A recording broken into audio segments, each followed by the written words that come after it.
E aí, bora falar sobre drogas?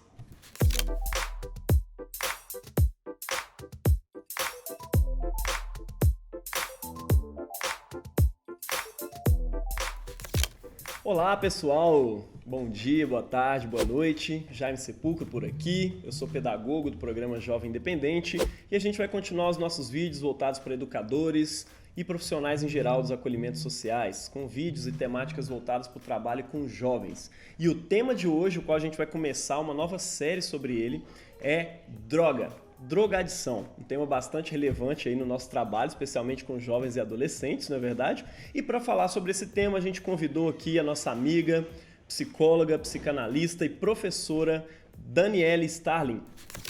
Oi pessoal, meu nome é Daniele Starling, eu sou psicóloga, psicanalista, professora, trabalho há vários anos no tratamento e na prevenção ao uso de álcool e outras drogas.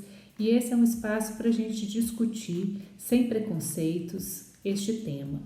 Hoje nós vamos abordar a questão da história do uso de bebidas alcoólicas e drogas na humanidade. Será que eles sempre existiram? Será que é certo a gente dizer que hoje as drogas são uma epidemia no mundo e que devem ser tratadas?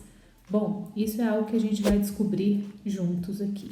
Bom, pessoal, então, as drogas como meio de alterar sensações, de alterar sentimentos, de obter prazer, é tão antiga quanto a história da própria humanidade. E a gente tem documentações desse uso desde a antiguidade. As drogas, então, sempre foram usadas em diferentes contextos, com os mais variados significados, e elas faziam parte de cerimoniais religiosos, de festas, de rituais de passagem, ou simplesmente como ingredientes de estilo de vida de grupos sociais ou indivíduos. Isso não quer dizer que a gente não encontrava consequências trágicas associadas a esse uso.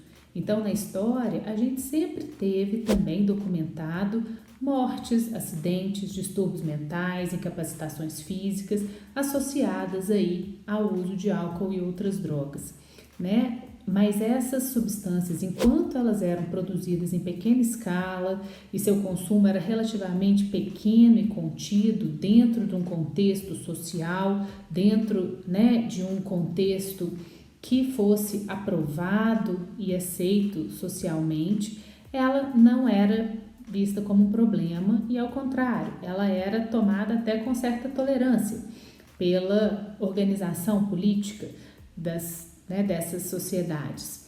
A preocupação, então, sistemática e intensa com o uso de drogas, ela é mais recente. Ela data da sociedade moderna industrial. Por quê? Porque os avanços tecnológicos que começaram a existir, elas permitiram que as substâncias psicotrópicas tradicionais elas fossem manuseadas, produzidas, transportadas, que elas fossem guardadas durante vários períodos de tempo, e isso permitiu seu uso em mais larga escala, o seu transporte e também o uso de pessoas que até então não estavam habituadas com determinados tipos de substância. Portanto, pessoal, o que a gente pode entender é que as drogas nem sempre foram tratadas e tomadas como um problema médico e social no mundo.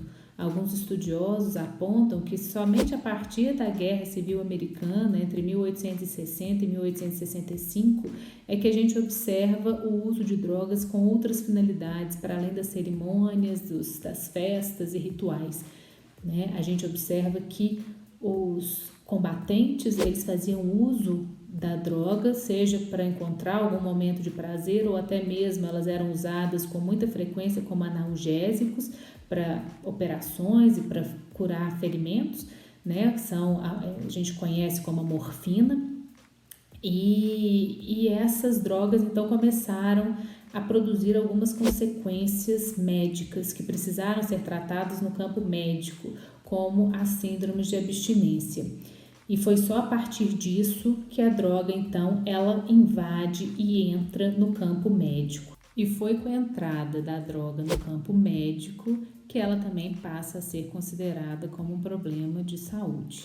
E é interessante observar, gente, que nesse mundo urbano e industrial, o uso de drogas vai se tornando cada vez mais frequente.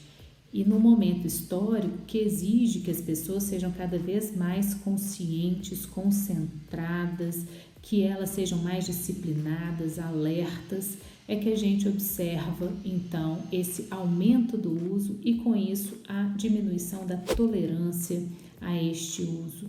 E o uso da droga então, que era um hábito comum até o momento, passa a ser vivido e sentido como um problema. Problema de saúde ou problema de segurança? Tipo, quem usa droga é uma pessoa doente ou é uma pessoa perigosa? Ou os dois? Outra coisa, de acordo com o que a Dani está falando com a gente aí, tanto rico quanto pobre, independentemente de classe social, usa drogas. E parece que esse estigma está sobre os dois. Ou está só sobre um? Ou será que ambos sofrem esse estigma do drogado, do viciado, do mesmo jeito?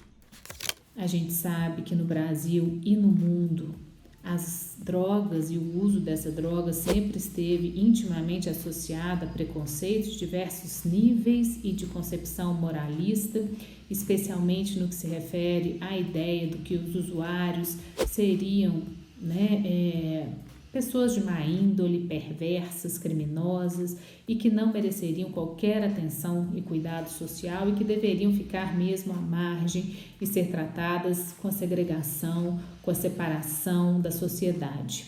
Portanto, pessoal, essas pessoas usuárias de álcool e outras drogas, elas acabam servindo muito bem à sociedade, e à organização política como bodes expiatórios para os problemas sociais que nem sempre tem a ver só com essas substâncias. Esse mecanismo, quando ele surge, ele tem uma dinâmica muito bem definida. Primeiro, divulga-se que existe uma epidemia incontrolável do uso de algumas substâncias, seja isso verdade ou não.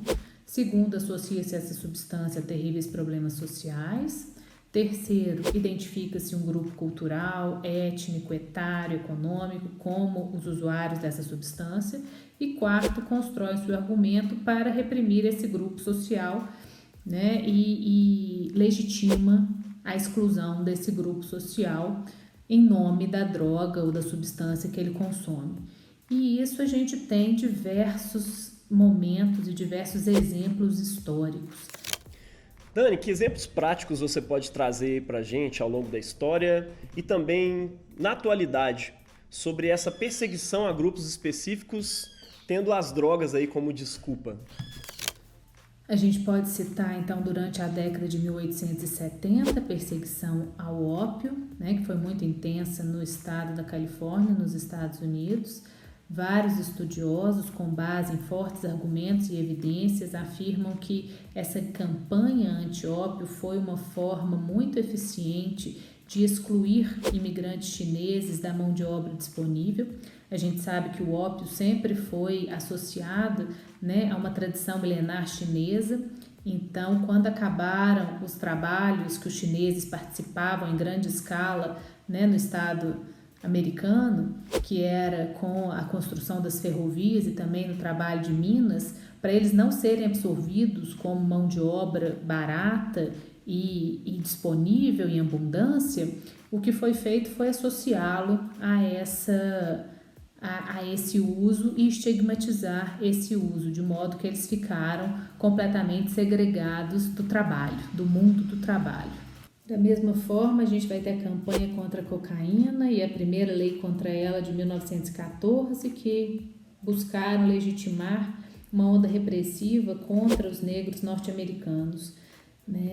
Isso aconteceu a despeito de, daquela época, os negros usarem tanto quanto os brancos, pois a cocaína ela era vendida nas farmácias, ela era usada no ingrediente de várias bebidas e tônicos, inclusive da própria Coca-Cola, como a gente já sabe, e ela era comercializada livremente. Algumas pesquisas históricas apontam a associação entre os negros e a cocaína como forjada pela campanha de alguns políticos sulistas que disseminavam entre a população a ideia de que os homens negros, sob efeito de cocaína, eles tendiam a estuprar as mulheres brancas. Aqui no Brasil, o antropólogo Júlia Diala documentou como que ações repressivas contra a maconha nas décadas de 40 e 50 também foram processos legitimadores dos estereótipos racistas. A gente também encontra alguma guerra contra a folha de coca, como processos racistas contra os índios da Amazônia.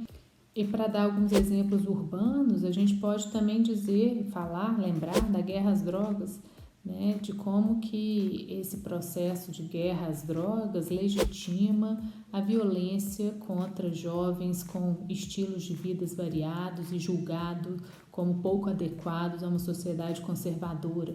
A gente também encontra, né, a guerra às drogas como uma desculpa à marginalização, à violência e ao extermínio de jovens de periferia, de jovens negros, né? Diariamente a gente assiste a isso nas redes sociais e nos noticiários da televisão. Então, pessoal, claramente, né, o uso irrestrito de drogas na atualidade ele é um grande problema para nós. Não é só um problema de saúde, né, que gera dependência, principalmente aí por causa das condições atuais de sintetização das substâncias e também a facilitação do acesso, né, a essas drogas, mas é também um problema social, né, que os efeitos negativos, né, afetam principalmente as populações mais vulneráveis. Mas diz aí pra gente, Dani, como é que a gente pode lidar com isso, tendo em vista aí o cuidado ao mesmo tempo em tratar os dependentes, né, e prevenir, como você disse no início, o uso de álcool e de outras drogas, mas ao mesmo tempo sem estigmatizar os usuários, sem lançar sobre eles aquele olhar de preconceito, né, esses diversos preconceitos, colaborando aí com essa perseguição disfarçada de combate às drogas. Como é que a gente pode fazer isso? Então, a gente tem alguns desafios: lutar contra a segregação e preconceito e permitir que essas pessoas segregadas, que hoje são segregadas, elas possam também ter acesso à rede de atenção, à rede de ajuda, a um tratamento adequado, e para isso é preciso que a gente as inclua na discussão. E como fazer isso, né? O que é preciso? Primeiro é preciso que a gente, né, não trate as drogas com uma visão alarmista e também de uma urgência como se tratasse de uma epidemia sem nenhum precedente. É claro que esse pensamento tem alguns fundamentos na realidade, né? A gente sim percebe um aumento do uso de substâncias psicoativas, mas nem sempre do modo como é dito pelos meios de comunicação ou mesmo pelo meio político, né? A gente observa que muitas vezes o foco que é dado são nas drogas ilícitas, elas são trazidas como os grandes, né, problemas, as grandes dificuldades e responsáveis pelas mortes, pelas tragédias, mas o que a gente tem de dados científicos, é que 90% das internações psiquiátricas elas acontecem a partir do uso de uma droga lícita, que é o álcool, né? E a gente tem que 50% das mortes violentas no Brasil hoje, mortes por assassinato, mortes por suicídio, por acidentes de carro, tem envolvimento também do uso de álcool.